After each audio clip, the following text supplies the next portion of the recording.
Hey, what is up everybody? How are you guys doing?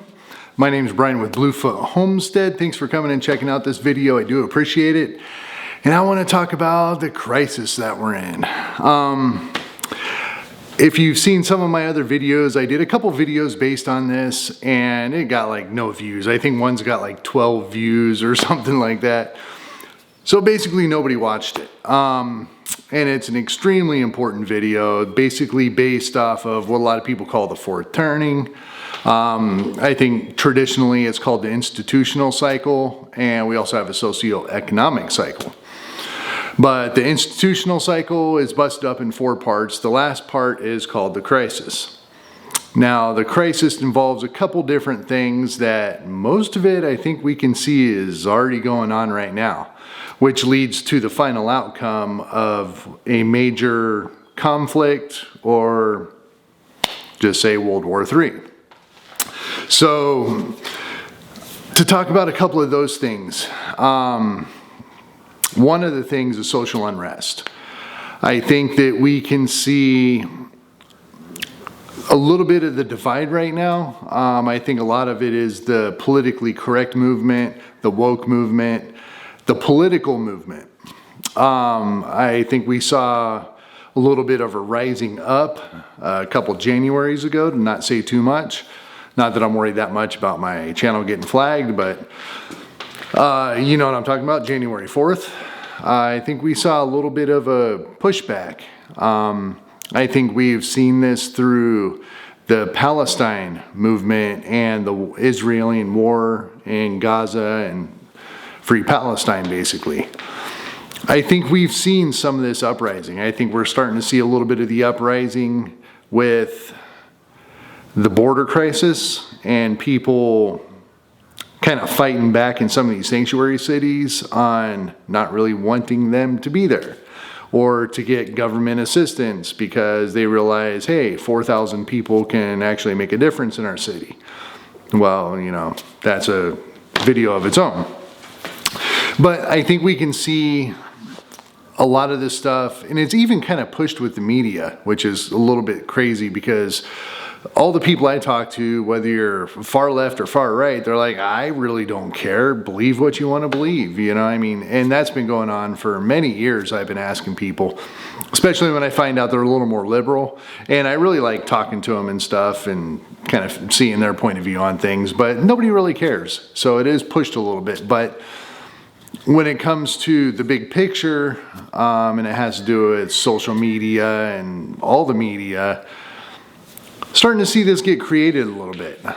There is a little bit of a civil unrest. I mean, if you want to look at it in certain ways, we could be right on the line of civil war.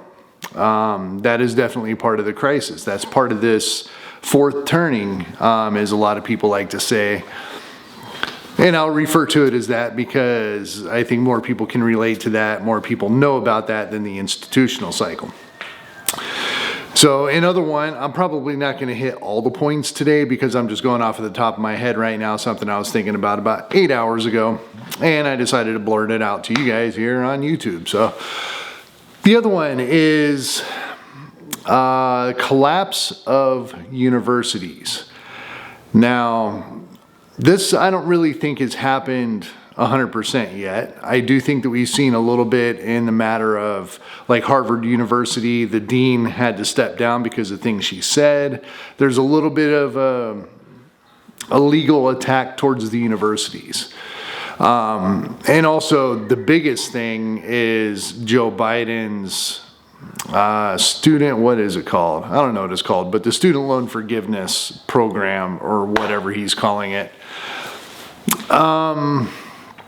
Does a couple things. Well, it basically does one, saying that maybe since everybody's going into debt and can't repay their loans, repay their loans, maybe it is not a good time to go into a university or go to college. Maybe I can find out some trades, maybe I can learn some things through different means without paying $100,000 to do so. That is going to pull the revenue out of the universities, and the universities are going to start taking some steps lower. They're going to not necessarily go out of business, but They might not get the funding that they need to keep everything going if the classes are only half full, things like that, you know. So it's not really, we haven't seen the collapse of it, but we have seen kind of a collapse of the public schools. Now, this is all based in history, and history doesn't always repeat itself, but it does rhyme, so maybe it might have something to do with the public school system. There's been a huge shift going to private schools, and even quite the shift going to homeschooling. People are getting out of the public schools. People do not like what they're doing. So is it a collapse? Well, I mean, it might be, at least the start of it. There's something to think about. Now, another thing is transfer of wealth. Now, this is kind of an interesting one too, because like when I was reading about it, and when I think about it, I just think of a kind of at face value, but you kind of have to dig into it because things aren't always going to happen the way that you think that they're going to happen. And that's a very big statement there regarding many, many things. But as far as the transfer of wealth, the poor people beg for the rich people to start paying up. The rich people pay up a little bit. The poor people aren't happy, so the rich people get all their money and run out of the country. Put their money into Swiss banks, protect their money and protect themselves. And that ends up being my next subject that I'm going to talk about. But is that happening? Well, it kind of is. If you look at minimum wage, look at what minimum wage has done over the last 10 years, 8 years. It was at $10 to $12 an hour in the major cities. And when I left Phoenix, Culver's Restaurants, which is basically fast food, was paying $24 an hour. It has doubled in just a half of a decade. Now, it's been a small creep. We used to get like 25% increases, 50% increases, maybe $1. $12 increase in just a matter of a few years. Now, is that a transfer of wealth? I think it is. I think it is. You know, taxing the wealthy. There's a big push to tax the wealthy. That's pulling away from the rich. Even pulling away from the rich, pulling away from the U.S. government. There's a lot of money coming out with, you know, the student loan forgiveness, giving a lot of money back, stimulus checks, all this stuff. There's a lot of money going to the lower class and to the more poor. I mean, everybody got some of that, but yeah, I think there's a transfer of wealth. And if you think about it, also, are the rich people running out of the country? Are the rich people running away and putting their money into different assets, which is something that was brought up? Yeah, I think so. I mean, and it's the hot topic right now. Look at Jeff Bezos. He's pulling his money out. He's building bunkers. He's building or getting property in New Zealand. Zuckerberg. I mean, there's a list of about 100 billionaires that are taking their money and running right now. You know, I mean, if you watch basically any YouTube channel at the moment, everybody's talking about this. So we got a little bit of that transfer of wealth to the poor people. The poor people are not happy with that. They want more, they want more, they want more. They're not able to get by. They're not able to buy groceries. All these things. Do you see this happening? Yeah, I think so. I definitely think so. So that's a big one right there. The economy crashing, okay? Do I really need to explain it that much? I think that we have some major economic issues in the country right now. I think everybody believes this. Now, I have a little bit of a different outlook on it that maybe I'll make a different video about, but yeah, we got some economic issues. We got the money printer spitting out money. We're going further and further in the debt. We are not regenerating that income to come back into the country, so we're only going negative. You know, if anybody looks at the debt clock, they know that. I think we're at $34-something trillion in debt right now, which is absolutely ridiculous. Janet Yellen, I think, came out and said this isn't sustainable. Lots of knowledgeable people on the economy are saying this is not sustainable. We cannot do this. And what are we doing to fix? Nothing. We're not doing anything to fix the problem except print more money because we got an issue. We're trying to fix the issue, and that's the only way that we can try to put a Band-Aid over a major wound is to print more money.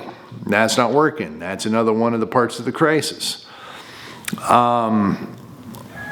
Civil war is part of the crisis. Now, I kind of touched on that earlier. When it's mentioned in the institutional cycle, it says it doesn't really have to happen, but there's a good chance that it can happen. Now, are we seeing that? Well, yeah, I mean, we kind of are. Is it going to happen? I don't know. I mean, it might. Hopefully it doesn't. You know, we got this new movie coming out called Civil War, and maybe that'll start sparking some people's ideas to rally together and make a Hollywood movie actually become reality. We live in that much of a clown world right now that could actually happen, which is pretty sad. But, you know, when you look at it and you look at the fourth turning and that part of the cycle that our country is going into, is it happening? Yeah, I mean, I think most of it's happening right now, right before our eyes. You know, and some of the other parts to it is our country on a decline? Yes, our country's on a decline. Is there an upcoming country, an emerging economy coming up to challenge the world's power? Yes, there is.